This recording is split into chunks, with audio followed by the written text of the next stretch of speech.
Ndugu wananchi na Watanzania wenzangu, na wasalimu kwa jina la Jamhuri ya Muungano wa Tanzania.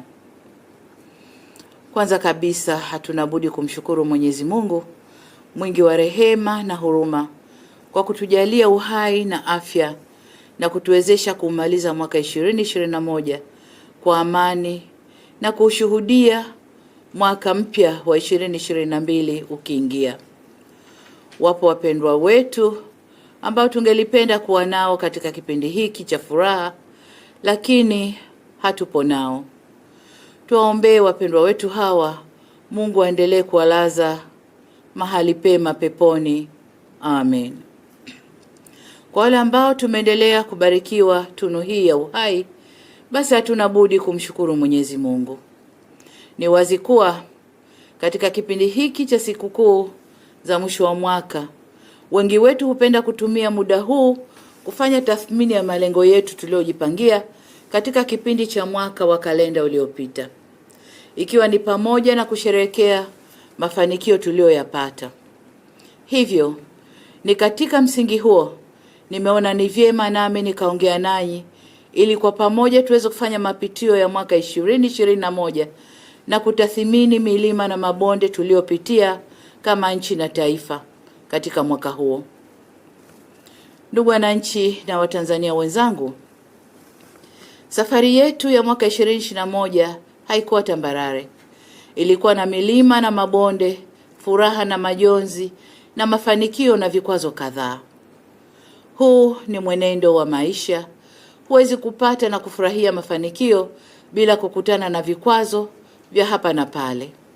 Msemo huu ulisadifu safari yetu ya mwaka 2021 kama taifa. Pamoja na kupiga hatua kimaendeleo katika maeneo mbalimbali, tulikumbana pia na vikwazo na vipindi vya majonzi. Mwaka 2021 taifa letu lilipitia katika kipindi kigumu kwa kumpoteza kiongozi mkuu wa nchi, mpendwa wetu hayati Dr. John Pombe Magufuli wakati akiwa madarakani, na aliyekuwa makamu wa kwanza wa rais wa Zanzibar, Maalim Seif Sharif Hamad. Hakika ilikuwa ni misiba mikubwa kwa taifa na bara la Afrika kwa ujumla. Tunamshukuru Mwenyezi Mungu kwamba tuliweza kuwapumzisha wazee wetu hawa kwa amani. Tuendelee kumwomba Mwenyezi Mungu aendelee kuwalaza mahali pema peponi. Amen. Mwaka 2021 tuliendelea kukabiliana na janga la uviko 19 ambalo linaendelea kuisumbua dunia hadi hii leo. Janga hili lilisababisha kuzorota kwa kasi ya ukuaji wa uchumi kutoka ukuaji wa 7% mwaka 2019-2020 hadi 4.8% kwa mwaka 2020-2021. Kupungua kwa kasi ya ukuaji wa uchumi kulitokana na mambo mawili makubwa. La kwanza ni athari za kufungwa mipaka, kusitishwa safari za ndege za kimataifa na kusitishwa baadhi ya shughuli za uzalishaji na kiuchumi. Hatua hizi zilichukuliwa na mataifa ambayo kati yao ni washika wakubwa wa biashara na Tanzania kwa lengo la kukabiliana na janga la uviko 19.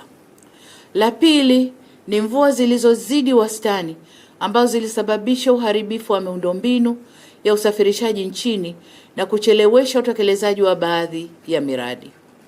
Aidha, kuelekea mwishoni mwa mwaka 2021 tulishuhudia mfumuko wa bei uliofikia 4.1%, kiwango ambacho kipo ndani ya malengo ya taifa ambacho ni 3 hadi 5%. Mfumuko huo wa bei ulisababishwa na kupanda kwa bei ya mafuta duniani na mlipuko wa uviko 19 ambapo viwanda vingi vilisimamisha uzalishaji na hivyo kusababisha uhaba na ongezeko kubwa la uhitaji wa bidhaa. Kwa hapa nchini, mfumuko huo wa bei ulichagizwa zaidi na utekelezaji wa mpango wa maendeleo kwa ustawi wa taifa na mapambano dhidi ya uviko 19 uliotoa kiasi cha shilingi trilioni 1.3 kwa ajili ya ujenzi wa miundombinu ya afya, elimu, maji safi na salama, ambao ulisababisha upandaji wa bei za vifaa vya ujenzi kama saruji, nondo na mabati. Ndugu wananchi na Watanzania wenzangu, pamoja na vikwazo nilivyovitaja hapo juu ambavyo tulikumbana navyo katika mwaka wa 2021, Watanzania tulipata mafanikio katika nyanja mbalimbali. Miongoni mwa maeneo ambayo tunapaswa kujivunia na ambayo nimeona ni muhimu ni ataje ni pamoja na kuweza kudumisha amani na utulivu wa nchi yetu, kulikoendana na kuendeleza umoja, mshikamano na upendo miongoni mwetu. Mtakumbuka kwamba kwenye hotuba yangu ya kwanza niliyoitoa baada ya kuapishwa, niliwaomba na kuwasihi sana Watanzania tuwe watulivu na tudumishe umoja na mshikamano. Nitumie fursa hii kuwashukuru sana Watanzania kwa kudumisha amani na utulivu nchini na hatimaye taifa letu likibaki kuwa salama na imara. Eneo jingine ambalo tuliweza kupata mafanikio katika mwaka 2021 ni kuwa pamoja na athari za uviko 19, tulikuwa na ukuaji chanya wa uchumi, tukiwa ni miongoni mwa nchi 11 zilizokuwa kiuchumi kati ya nchi 54 za Afrika. Hali hii ilisababishwa na kuruhusu wananchi kuendelea na shughuli zao za uzalishaji kiuchumi badala ya hatua za kuwafungia kama ilivyokuwa kwa nchi nyingine. Aidha, katika kuhakikisha uchumi haupati athari hasi, tulichukua hatua za kudhibiti mfumuko wa bei ambapo umeendelea kuwa kati ya 3 hadi 5 na kuhakikisha kwamba tunakuwa na akiba ya kutosheleza ya fedha za kigeni, ambapo kwa sasa nchi yetu ina kiwango cha kiasi za dola za Kimarekani bilioni 6,253 zitakazotosheleza kuagiza chakula na huduma kwa kipindi cha miezi 7. Vile vile, katika kuvutia uwekezaji na kurudisha fedha kwenye mzunguko, tulifanya marekebisho mbalimbali ya kisera, kisheria, kikodi na kiutendaji. Matokeo yake tumeweza kuvutia uwekezaji kutoka miradi 186 yenye thamani ya dola za Kimarekani bilioni 1.13 mwaka 2020 hadi miradi 237 yenye thamani ya dola za Kimarekani bilioni 4.144 mwaka 2021. Ndugu wananchi, kwa upande wa kilimo tulifanikiwa kuiongezea uwezo wa Benki ya Maendeleo ya Kilimo kwa kuipatia mtaji wa shilingi bilioni 208 ili iweze kuwafikia wakulima zaidi na kufanya kazi kwa ufanisi. Aidha, tuliweza kuondoa vikwazo vya biashara vilivyokuwepo na kuanzisha masoko na kufungua vituo vya kuuza mazao katika nchi za Kenya, Sudani Kusini, China, India, Ukraine, Umoja wa Ulaya, nchi za ukanda wa SADC na Saudi Arabia. Vile vile, serikali iliziwezesha Ghala la Taifa la Chakula na Bodi ya Nafaka na Mazao Mchanganyiko kununua tani 950,000 za mahindi zilizokuwa mikononi mwa wakulima. Pamoja na mafanikio hayo katika sekta ya kilimo, tunatambua uwepo wa changamoto ya upungufu wa mbolea ambao kwa kiasi kikubwa imesababishwa na kushuka kwa uzalishaji wa bidhaa hiyo duniani kwa sababu ya uviko 19. Lakini habari njema ni kwamba mapema mwakani 2022 tunatarajia kupata mbolea ya kukuzia mazao itakayouzwa kwa bei ambayo wakulima wameizoea. Pamoja na jitihada hizo, kampuni ya Intracom Fertilizer inajenga kiwanda kikubwa cha mbolea jijini Dodoma ambacho kitazalisha tani 500,000 sawa na takriban 70% ya mahitaji yetu kwa mwaka. Aidha, kampuni ya Dangote nayo imeonyesha nia ya kuanzisha kiwanda cha mbolea ya urea kule Mtwara. Ndugu wananchi, sekta ya utalii nayo iliathiriwa sana na uviko 19. Hatua mbalimbali za kuinusuru sekta hii kutodidimia zilichukuliwa na kuhakikisha sekta inarudi kwenye nafasi yake ya kuchangia uchumi wetu. Hadi mwezi Disemba mwaka huu 2021, sekta hii imeweza kujikongoja na kuingiza nchini watalii milioni 1.4 ikilinganishwa na watalii 620,867 kwa kipindi cha mwaka 2020, sawa na ongezeko la watalii 779,133. Matarajio yetu ni kushuhudia kukua zaidi kwa sekta hii kuanzia msimu wa 2022 na kuendelea. Aidha, mwaka 2021 tuliendelea na utekelezaji wa miradi yetu mikubwa ya kimkakati ikiwemo mradi wa ufuaji umeme wa Nyerere kule Rufiji, upanuzi wa bandari ya Dar es Salaam, ujenzi wa daraja la Kigongo Busisi kule Mwanza, daraja la Tanzanite Dar es Salaam, upanuzi wa barabara za viwanja vya ndege yani runways, na barabara kadhaa zinazounganisha mikoa na wilaya ya nchi yetu. Lakini vile vile ujenzi wa reli ya kisasa ya SGR, ambapo tarehe 28 mwezi huu tumesaini mkataba wa ujenzi wa kipande cha 3 cha kutoka Makutupora hadi Tabora chenye kilomita 368. Pia tumefanikiwa kuongeza ndege 3 ambazo ni -8 Q400 ndege 1 na Airbus 200 ndege 2, na kulifanya shirika letu la ATCL kuwa na ndege 12. Vile vile tumeendelea na ujenzi wa makao makuu ya nchi yetu Dodoma, ambao unahusisha ujenzi wa ikulu ya Chamwino uliokamilika kwa 90%, na tumeanza awamu ya pili ya ujenzi wa mji wa serikali pale Mtumba. Kwa ujumla, makao makuu Dodoma yanaendelea kujengwa na serikali na sekta binafsi kwa kasi ya kuridhisha. Hali kadhalika, katika kuhakikisha kwamba tunakuwa na mazingira mazuri ya kisiasa, Baraza la Vyama vya Siasa Tanzania limekutana na wadau mbalimbali wa siasa na demokrasia na kujadili kwa pamoja mustakabali na namna bora ya uendeshaji wa siasa za vyama vingi nchini kwetu. Matumaini yangu ni kwamba kikosi kazi kilichoundwa na msajili wa vyama vya siasa kitafanyia kazi maazimio ya mkutano huo kwa weledi. Serikali itapokea mapendekezo yatakayoletwa na tuone hatua za kuchukua ili tuweze kusonga mbele kwa pamoja kama taifa.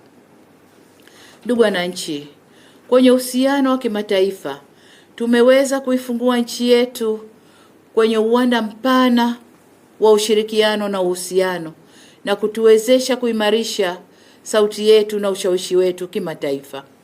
Aidha, mwaka 2021 nchi yetu ilipata heshima kwa shirika la Umoja wa Mataifa la elimu na sayansi UNESCO kuitangaza tarehe 7 Julai ya kila mwaka kuwa siku ya Kiswahili duniani. Hii ni hatua nzuri ya kufikia lengo la kukifanya Kiswahili kuwa miongoni mwa lugha zitakazotumika na Umoja wa Mataifa. Kwa upande wa sanaa, michezo na utamaduni, tunajivunia vijana wetu wa Tembo Warriors kwa kufuzu kushiriki katika kombe la dunia la mpira wa miguu kwa watu wenye ulemavu takalofanyika mwezi Oktoba mwakani 2022 kule nchini Uturuki. Vile vile timu ya mpira wa miguu ya wanawake chini ya miaka 20 Tanzanite tunawapongeza kwa kubakiza hatua moja ya kushiriki kombe la dunia kule nchini Costa Rica, na Mungu awasaidie wapate sifa ya kwenda huko. Na warembo na watanashati wetu viziwi ambao watashiriki mashindano ya dunia kule Brazil, nao pia tunawapongeza. Haya ni mafanikio makubwa kwetu katika medani ya michezo. Ni fahari kwetu pia kuona vijana wetu wa tasnia ya muziki wameweza kushiriki na kupata tuzo mbalimbali katika ngazi za kimataifa. Kwa ujumla, tumeshuhudia ukuaji katika sekta ya sanaa, utamaduni na michezo. Ndugu wananchi, baada ya kueleza kwa uchache changamoto na mafanikio yetu kwa mwaka 2021, sasa nizungumzie kwa kifupi masuala mtambuka wakati tukiuelekea mwaka 2022. Serikali inautizama mwaka 2022 kuwa ni mwaka wa kukabiliana na changamoto zinazopunguza uwezo wa wananchi katika kukabiliana na maisha ya kila siku. Kama ilivyotamkwa kwenye mpango wa 3 wa serikali wa miaka 5 wa 2021-2026 kwamba lengo kuu ni kukuza uchumi wa mtu mmoja mmoja na uchumi wa taifa kwa ujumla. Aidha, kama nilivyosema hapo awali, dunia bado inakabiliwa na uviko 19 na kwa sasa tupo katika wimbi la 4 la ugonjwa huo.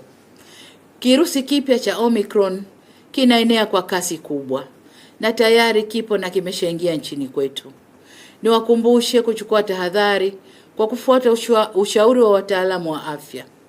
Pia nitumie fursa hii kuwahimiza wananchi kupata chanjo dhidi ya uviko 19.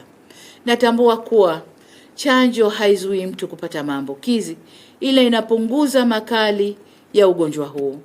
Hivyo niwahimize wananchi kwenda kuchanja. Chanjo zipo na zinapatikana bila malipo. Vile vile, mwaka 2022 ni mwaka wa sensa ya watu na makazi. Hivyo naendelea kuwahimiza Watanzania kujitokeza kuhesabiwa ili tuweze kupata takwimu zitakazotusaidia katika kupanga kwa usahihi masuala yetu ya maendeleo. Halikadhalika, kwa watumishi wote wa umma na sekta binafsi, nitoe rai kuwa ni vyema tukauanza mwaka mpya wa 2022 na lengo la kuongeza ufanisi katika uzalishaji na ubora katika utoaji wa huduma. Tuazimie kuinua uchumi na kustawisha hali zetu, na tuendelee kulipa kodi stahiki kwa ajili ya maendeleo ya nchi. Kwa wazazi wenzangu, na wasihi msijisahau na tafrija na sherehe za sikukuu. Ni vyema mkatumia muda huu kuandaa watoto wetu kukabiliana na changamoto mpya za kimasomo na kuhakikisha kwamba hawaikosi fursa adhimu ya elimu bila malipo inayotolewa na serikali yao.